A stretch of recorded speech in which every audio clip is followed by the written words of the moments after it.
मानस श्रृंखला में आज का विषय संतान भाग 1। हमारे जीवन का निर्माण 3 तत्वों के द्वारा होता है, अधिदेव, अधिभूत और अध्यात्म।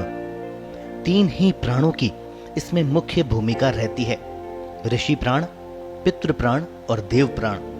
इन्हीं 3 ऋणों से व्यक्ति समय रहते मुक्त हो जाना चाहता है। इनमें पितृ ऋण संतान पक्ष के साथ जुड़ा है। संतान पक्ष सृष्टि विकास का मूल अध्याय है। सृष्टि की उत्पत्ति सोम से, जीवन अग्नि से और मृत्यु यम से होने के कारण ये तीनों ही पितर कहलाते हैं।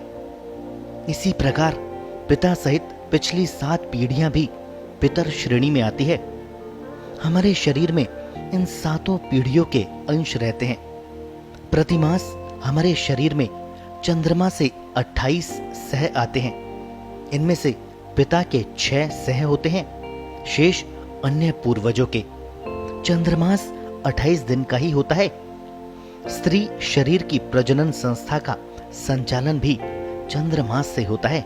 संतान का उत्पत्ति क्रम शुक्र और शोणित में स्थित शुक्राणु और डिंब के योग से बनता है। शुक्राणु अति सूक्ष्म होता है और समूह में रहता है। वह अपनी स्वयं की गति से कहीं नहीं पहुंच सकता। अन्य शरीर तक उसे भौतिक क्रिया से पहुंचाया जाता है। इस क्रिया से एक साथ 8,72,000 के लगभग शुक्राणु डिंब तक पहुंच जाते हैं। डिंब इनमें से एक का चयन करता है। इसी योग से आगे चलकर संतति का विकास होता है। योग का समय स्त्री पुरुष मिलकर अपनी आवश्यकता एवं अपने विवेक से तय कर सकते हैं। विकास क्रम में पिंड का निर्माण होता है, शरीर का विकास होने लगता है और लगभग 3 माह के बाद जीव आकर इस शरीर में रहने लग जाता है। अब अगले 6 माह तक ये जीव इसी अवस्था के साथ रहता है। मां के अलावा अन्य किसी के साथ संबंध नहीं होता। पुरुष ने प्रसव किया और कार्य मुक्त हो गया। मां संस्थापन धर्मा है, ग्रहण पोषण दोनों कार्य करती है। जन्म के बाद यही संतान माँ बाप के नाम से जानी जाती है।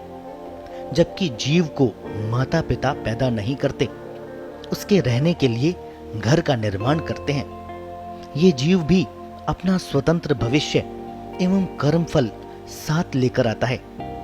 इसके जीवन का अपना लक्ष्य होता है। हमारे साथ भी कर्मफल के अनुरूप ही व्यवहार करता है। हम संतान को ईश्वर का प्रसाद मानते हैं, उत्सव मनाते हैं, पुत्र प्राप्ति से अधिक प्रसन्न होते हैं कि हमारे सह का विकास क्रम आगे बना रहेगा। किंतु व्यवहार में पति पत्नी स्वयं को एक दूसरे के लिए ईश्वर का प्रसाद नहीं मानते। उनको भी ईश्वर ने ही एक साथ किया है। प्रकृति रूप में वही उनकी जिंदगी को भी चला रहा है। यदि घर के सभी सदस्य एक दूसरे को ईश्वर का प्रसाद मान ले तो सुख में क्या कमी रह जाएगी। प्रसाद तो सदा मीठा ही होता है, चाहे चरणामृत ही क्यों ना हो। संतान जैसे जैसे बड़ी होती है उसे भी प्रसाद मानना भूल जाते हैं। हमारा अहंकार हमारे मन और बुद्धि को आवृत कर देता है। हमें तो बच्चों का आभार मानना चाहिए कि उन्होंने अपनी जीवन यात्रा के लिए हमको चुना, इस परिवार को सुशोभित किया। इसी कारण तो हम अच्छी संतान पाने के लिए ईश्वर से प्रार्थना करते हैं, अनुष्ठान करते हैं। बच्चे हमारा भविष्य भी होते हैं, हमें बुढ़ापे में सहायता करते हैं। दूर रहकर सुखी रहें तो भी हमारा समय कट जाता है। वे यदि किसी कारण से दुखी रहते हैं तो हमारा बुढ़ापा भी खराब हो जाता है। ये दृष्टि बच्चों के लालन पालन में बनी रहनी चाहिए। इसीलिए उनको अच्छा इंसान बनाना हमारी पहली प्राथमिकता रहती है। जीवन में संघर्ष करने की क्षमता पैदा करते हैं, मानवीय मूल्यों को प्रतिष्ठित करते हैं।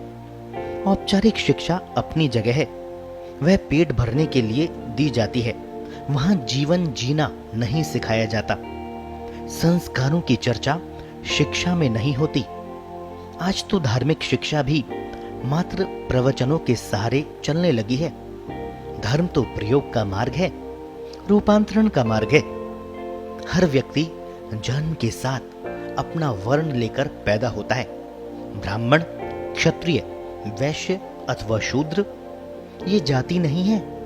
ये वर्ण तो पेड़ पौधों में भी होते हैं, तो पत्थरों में भी होते हैं। ये जन्मगत परिवार के आधार पर नहीं होते, व्यक्ति के गुणों के आधार पर होते हैं। किसी भी परिवार में किसी भी वर्ण की संतान पैदा हो सकती है। माँ बाप और गुरु का कार्य है उसके वर्ण की समीक्षा करें और उसी के अनुरूप उसे शिक्षित भी करें। अपने वर्ण के अलावा किसी अन्य विषय में उस संतान का मन नहीं लगेगा। यही नहीं, गुरु का कार्य ये भी होता है कि वह बालक के पिछले जन्म के ज्ञान का भी आकलन करें और उसके आगे की शिक्षा देना शुरू करें। यदि ए, आ, ई से शुरू किया तो भी बच्चे का मन पढ़ाई में नहीं लगेगा। जब हम जानते हैं कि बालक एक स्वतंत्र जीव है और स्वतंत्र लक्ष्य लेकर आया है, तब हम क्यों उसे अपनी पटरी पर चढ़ाने की कोशिश करते हैं? उसके जीवन में नए स्टेशन कैसे आएंगे?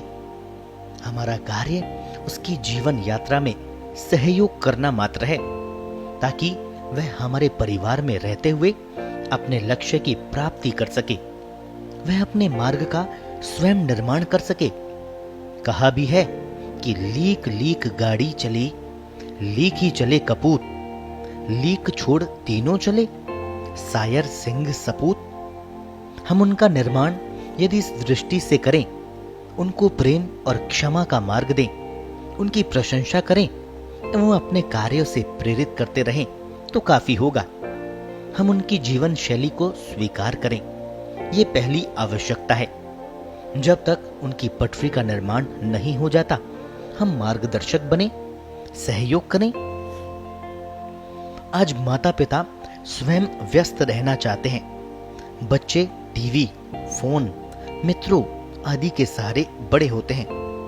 उनकी पटरी अलग बनती जाती है, माँ बाप की अलग होती है। पहले पढ़ाई के लिए बच्चे दूर जाते हैं, फिर नौकरी करने। यहाँ विकास की दृष्टि मात्र जीवन यापन तक रह पाती है। बच्चे भी बिना माँ बाप के जीना सीख जाते हैं और माँ बाप भी बिना बच्चों के। एक अभावग्रस्त मानसिकता का विकास दोनों पक्षों के मन में होता ही जाता है। चेतन और अवचेतन के बीच खाई बढ़ती जाती है। जिस अहंकार के सहारे हमने बच्चे को अपने अधिकारों से बांधे रखा, उसके स्वतंत्र अस्तित्व का अपमान किया, वही अहंकार आगे जाकर प्रतिफलित होता है।